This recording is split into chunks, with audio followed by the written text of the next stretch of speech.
All right, Algebra Honors, Unit 7 on polynomials. This is hopefully the third and final video for our study guide. We'll see if we can get through it before we have any more class changes. So we had just finished, right now we are working on questions 17 through 28. We are factoring completely, and so we want to make sure that we have factored as much as possible. So we're on question 22 right here, so we're factoring. First thing I want to do is see if there's any greatest common factor that I can pull out. So it looks like I can get an x, and I have x squared plus 9x minus 52. Okay, so if I want to factor this, I want two numbers that multiply to give me negative 52, but they're going to add up to give me 9. And so thinking about factors of negative 52, I know negative 52 is negative 2 times 26, but when I add those I get 24. That's not right. It is negative 4 times 13. When I add those together I get 9. So those are my magic numbers, right? I want negative 4 and I want 13. Since my leading coefficient in that trinomial is just a 1, I'm going to keep my outer x here, right? That's the outer x. And then I'm going to have two binomials. I'm going to have x minus 4 times x plus 13. That should be my final answer. So I'll double check. First, I'm going to rewrite this as x times. I'm going to do FOIL, and I get x squared plus 13x minus 4x, so that's plus 9x minus 52. And if I distribute that x throughout, I'm going to get x cubed plus 9x squared minus 52x. And so now I want to double check and make sure that's what I started with, x cubed plus 9x squared minus 52x. That is true, so I give myself a nice big check mark. I suppose technically I can be putting my answers up here on the line. And boxing them. Here I had 7 times a minus b. Cool. Okay, so let's see if we can do this last page. All right, I have x squared plus y squared. And it is a perfect square and a perfect square, but this is a sum of perfect squares. So if I think about it, it's gonna be prime. I can't factor that out. Okay, it's not a difference of squares, it's a sum of squares. Over here, a cubed b squared minus a squared b plus a. I can pull a out of everything and I'm left with a squared b squared minus ab plus 1. So don't forget that a divided by a is 1. And I don't see anything else that I can do to simplify that. So I'm going to write that as my answer. So that's my answer. Okay, that is minus AB. Right over here, 6w squared minus 3w minus 18. I'm going to pull 3 from everything. So I have 2w squared minus w minus 6. And now I need some magic numbers. So I need two numbers that multiply to give me negative 12, but they're going to add together to give me negative 1, and that's negative 4 and 3. If I do this by grouping, I'm going to have still my 3, right? 2w squared minus 4w plus 3w minus 6, right? I just broke up. Negative w is now negative 4w plus 3w.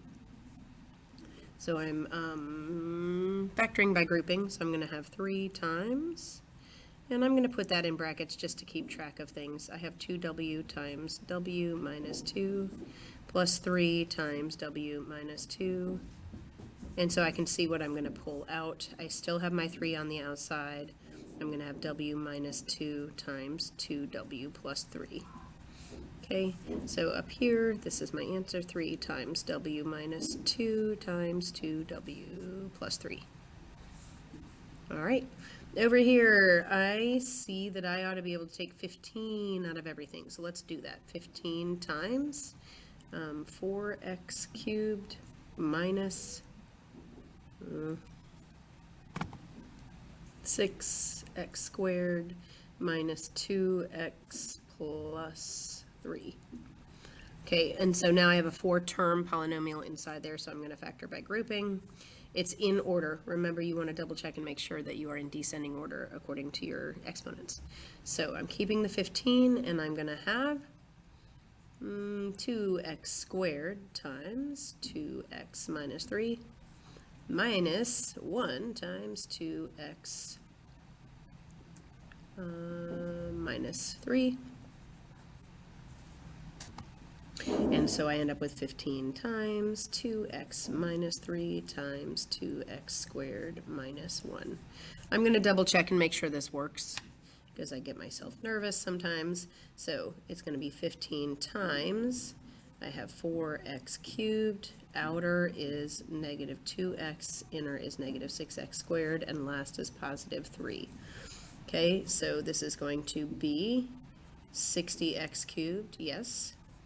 Negative 30x, that's right here. I know that I'm not in order with my answer.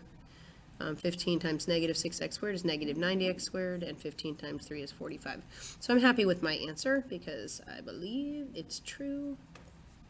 So I'm going to write it up here. Okay. 15 times the quantity 2x minus 3 times the quantity 2x squared minus 1. All right. We're so nearly almost done.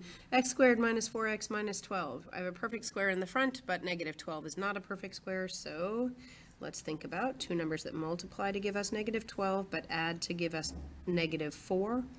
How about negative 6 and 2? Negative 6 times 2 is negative 12. Negative 6 plus 2 is negative 4. Okay, and so my leading coefficient was just 1, so I can just plop those guys right into binomials, and that's my answer.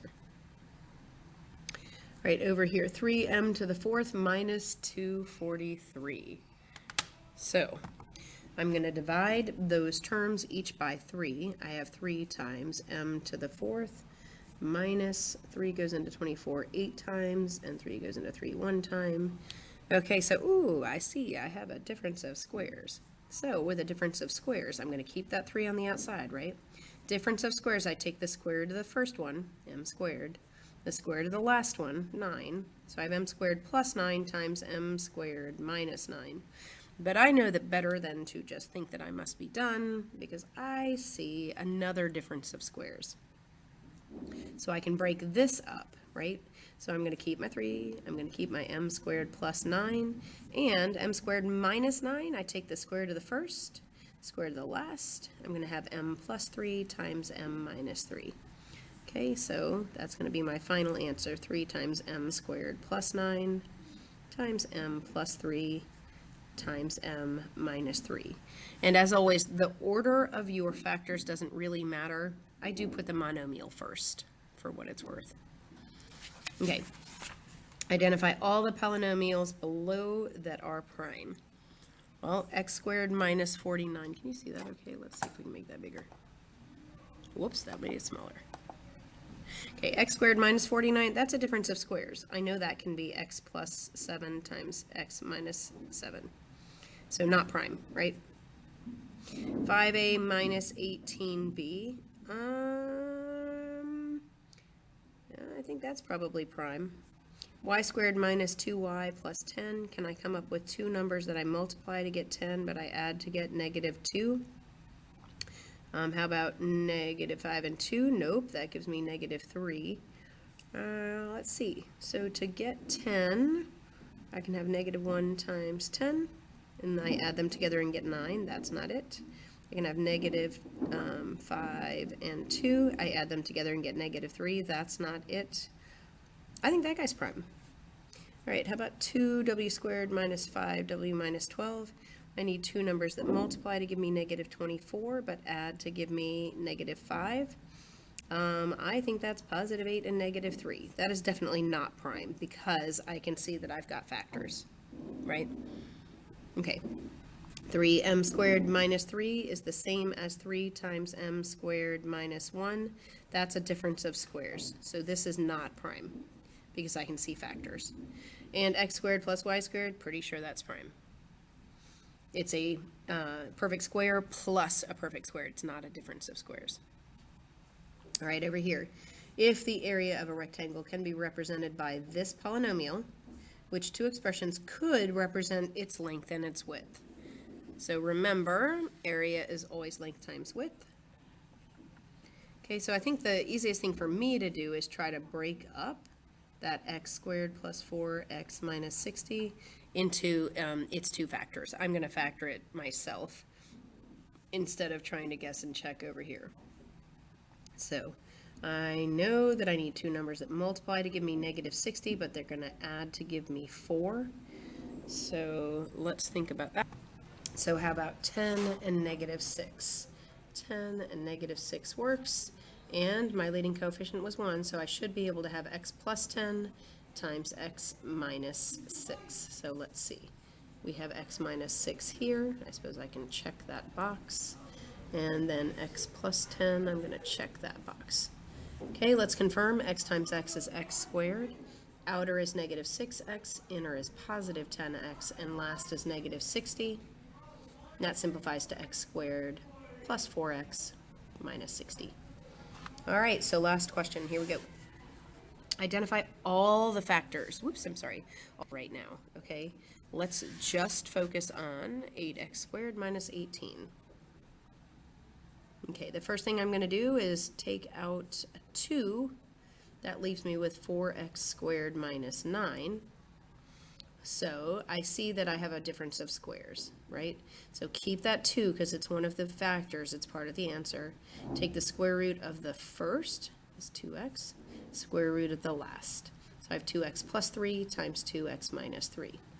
If I multiply all three of these things together, 1, 2, 3, not in that order, it's easier to do it the other way, but anyway, if I multiply all that stuff, I have 3 factors, so I'm going to find all 3 of my factors right here. Okay, 2 is the first factor that I chose, 2x plus 3, it's the first one I wrote down, it doesn't matter the order again, and my last one is 2x minus 3. So those 3 factors, don't forget, you want all of them. It says all. It's hugely all. All right, thanks so much for watching, and you can always check for extra resources on Schoology, and good luck on your unit test.